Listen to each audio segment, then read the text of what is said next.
میں Iqbal study group اور academy کے بارے میں چند الفاظ کہنا چاہوں گی اور کہ ہمیں وہاں پر جا کے کیا حاصل ہوتا ہے. مجھے خود ہی ان سیشنس میں جانے سے پہلے اتنا پتا تھا کہ اقبال ایک شاعر ہیں جو تقریباً 100 سال پہلے جیتے تھے.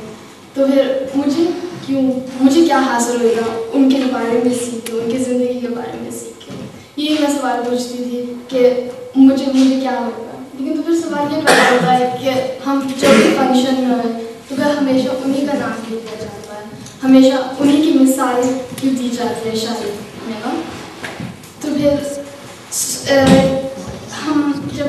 مجھے پتہ چلا ان سیشنس میں جا کے کہ ہم اقبال کو جانے صرف یہ نہیں سیکھتے کہ وہ کون تھے, وہ کیسے انسان تھے, ہم یہ بھی سیکھتے ہیں کہ زندگی کیسے جینی چاہیے, کہ ہم زندگی میں دوسروں کے ساتھ کیسے سلوک کریں. اور سب سے بڑی بات یہ ہے کہ محض اقبال ہمیں جینے کا طریقہ سکھاتے ہیں. مجھے مشکل ہے کافی چند الفاظوں میں کہنا کہ ہمیں اقبال کیا بتاتے ہیں, ہم کیا سیکھتے ہیں. لیکن اگر میں ایک بڑی سی بات, لمبی سی بات کو چھوٹا کر دوں, یہ بتا سکتے کہ ان کی فلسفی جو ہے وہ تقریباً ہر منظور کو چھوتی ہے. انہوں نے سائنسدان کو, آرٹ کو, مذہب کو, سیاست کو سمجھا ہے. جیسے کہ ایک مثال کے طور پہ میتھ فزکس کیا ہے کوئی بھی نہیں بتا سکتا چند الفاظ میں, جیسے اقبال نے ہمیں بتایا ہے کہ اس کو ڈیفائن کر کے کہ وہ کیا ہے فزکس.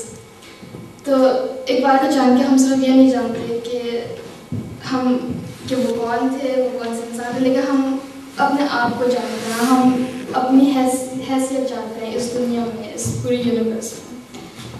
اور ہماری جو اقبال اسٹڈی گروپ ہے اس کا مقصد یہی ہے کہ ہم اقبال کی بنیاد میں ان سے سیکھ کے ہم اپنے خیال کو ظاہر کریں, ہم ڈسکشنس میں حصہ لیں اور اس کے ساتھ ساتھ اب زندگی کے بارے میں بھی سیکھیں. اور اگر آپ کی اجازت ہو میں جلد سے ڈینش میں بھی ان کو برادری کو صحیح سمجھوں. Ja, wenn ich heute Potenzquasi verklare, ja, snakker om, og det altså jeg har præsenteret vores Iqbal-studiegruppe, og jeg har snakket om, hvad det er, vi får ud af at lære om Iqbal som person. Fordi det er ikke kun det, vi lærer, hvem han var, men vi lærer også, ud fra hans holdpunkter, så lærer vi også om, hvordan det er, vi skal leve vores eget liv, hvordan det er, vi skal behandle andre mennesker, ud fra islams synspunkter og mange andre synspunkter, ikke? Og det er det nemlig, når den her studiegruppe rig mulighed for, at vi kan dele vores tanker, vi kan være med i diskussioner, og det er masser af